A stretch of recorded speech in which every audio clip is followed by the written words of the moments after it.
Hi everyone, this is Nathan from the eBookReader.com. Today I'm going to give you a review of the new PocketBook IQ Android-powered tablet / eReader hybrid. So of course it's got Android 2.0 on it. It's supposed to be able to install some future Androids when those come out too. So what's cool about it is PocketBook allows you to install third-party apps. So you can see I got the Kindle app on here, Adobe Reader, some other stuff. Some of these came on here. So it also has PocketBook's e-reading app on here. So I'm not going to get into a lot of detail with this one because it's still getting some updates, getting some firmware updates. The PocketBook e-reading app is. So I'll just show you a couple of things with it real quick. I won't get into anything in depth. So this is how it lays out. You can turn pages like this. Of course, you got the touch screen. I found that this touch screen works pretty good. It's a resistive screen, but I haven't had any problem with it. Even like small hyperlinks in the web browser and stuff like that, I haven't had a problem with. So let's see here, some other stuff you got. You can turn pages also by using the volume buttons up here if you want to. So it's got those volume buttons up here on the side, and on top it's got SD card, USB, and power. Down here it's got two speakers, headphones, and charger. So this thing's all made out of metal. It's not cheap plastic or anything. It's kind of like a mini iPad. It's really solid. There's these other hardware buttons down here for home, back, and that's the menu button.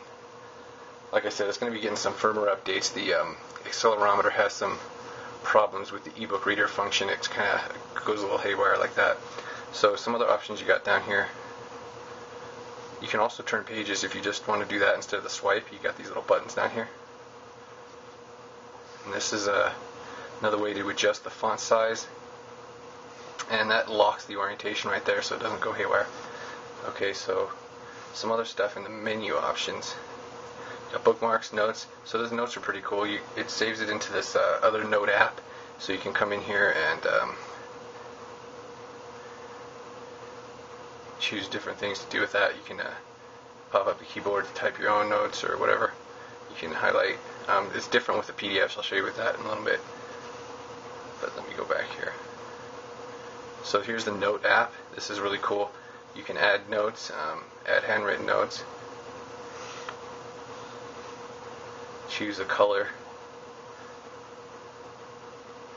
Do whatever. There's also, this is kind of more like a soft spray. It works for highlights too when you're doing those. This one's kind of like a whatever. So that's the note. You can also use the keyboard to write, to do text notes. I found the keyboard works really good. It's not going to work very good from this weird angle I'm at, but okay. Back, and let's go back to the home. Back to the eBook. I'll show you a couple other things real quick, and then I'll move on to some of the other applications.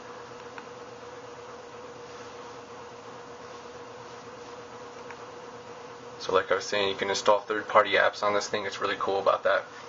So it doesn't have access to the Android market because Google doesn't allow that. So you got to sideload everything or download them using the Android browser. I'm going to put up some links on my website for this stuff so you don't have to mess with it. You can come check that out. I'll put a link below the video for the main review on this thing. I'll have a lot more details. There's so much stuff on this thing I can't cover even half the stuff. So by 10 minutes goes by, we'll be lucky if we've gone through a few things here. Okay, so the Kindle app, you've got some other app options for colors. So the PocketBook app also had that different color right there. You got the different font sizes here. Obviously, there's this brightness adjuster right inside the book app. Let me go back to white. Okay, so a couple other things. With the Kindle app, you got the go-to and stuff like this. It doesn't have the notes on this one. It's on the other one. I don't know if Amazon's going to be adding that to this application or not. So it's like the other one. You just swipe to turn pages. I don't think this one has the. Nope, it doesn't have the thing where you can turn it with the volume buttons. So you got to do the page swipe.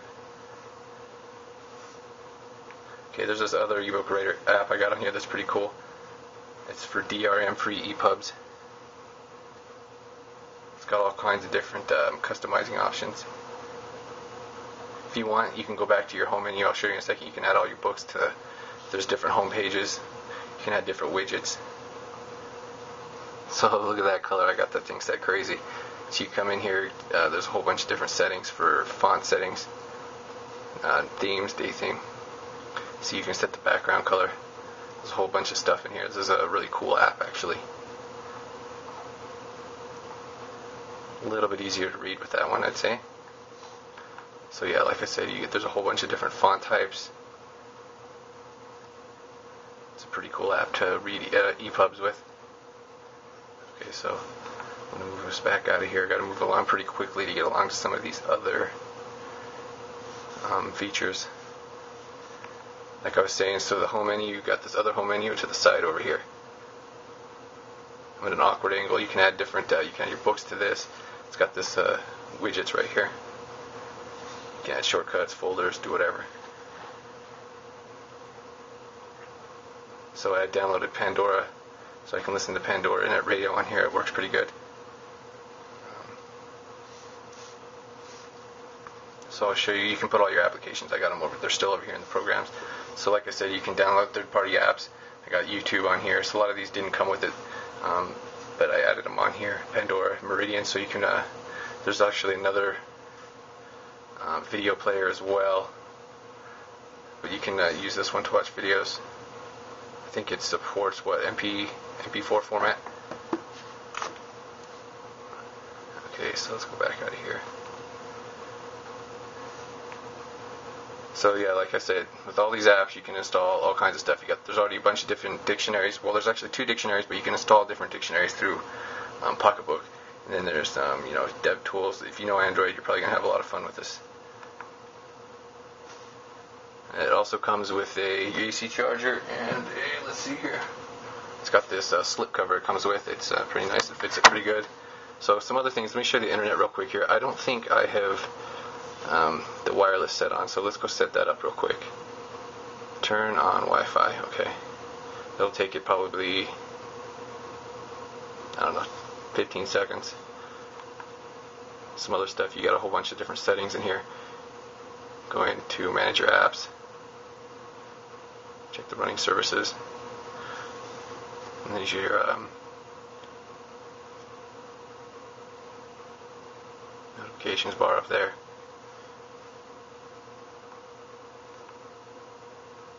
Okay, so the wireless is probably hooked up right now. I've installed Opera Mini. It seems a little bit faster than the Android browser. I'll show you a couple of things with it real quick here. It's got this cool thing where you tap on an article and it just zooms the article in, so you can read it pretty well. Like I said here, you just go like so. Let's pick an article. Thanksgiving cooking. Okay. That ought to date this video pretty good.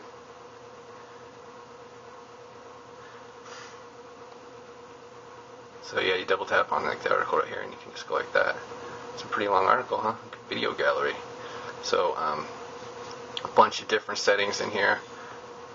Obviously, you can use the back button right here just to go back, as well as obviously that button right there. So that will zoom it back out too. So that's some cool stuff with that browser.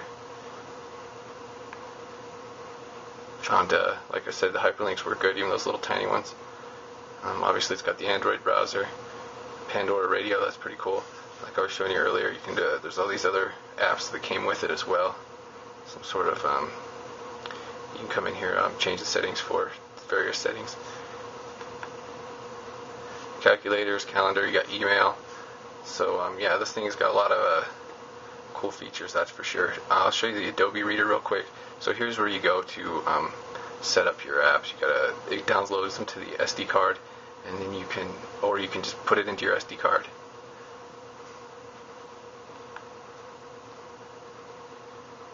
Okay, so the Adobe Reader is for PDFs, of course. There's different. It's not a very complicated app. You just got the arrows here. So it scrolls up and down instead of side to side. Let's see, what do we got here? Okay, so, and then you hold down in the center, brings up the zoom, and then you can pan around. It does take it a second to load. I don't know if that's the Adobe app or what. This thing's got, I think, is an 800 megahertz processor. So that's how the PDF works on that. And then it also has reflow, as you would expect. Different text sizes down here, of course. Alright, so we're already over the 10-minute mark. I think that about wraps up the review. We got, so quick last thing, they got PocketBook's got their bookland.net ebook readers right there, ebook store right there. And then cool little thing with the save trees over there. So yeah, that about wraps up the review for the PocketBook IQ. I've got a lot more resources on the eBookReader.com. Check it out. I'll have a page where you can download apps so you don't have to mess with sideloading. So check that out. Thanks for watching.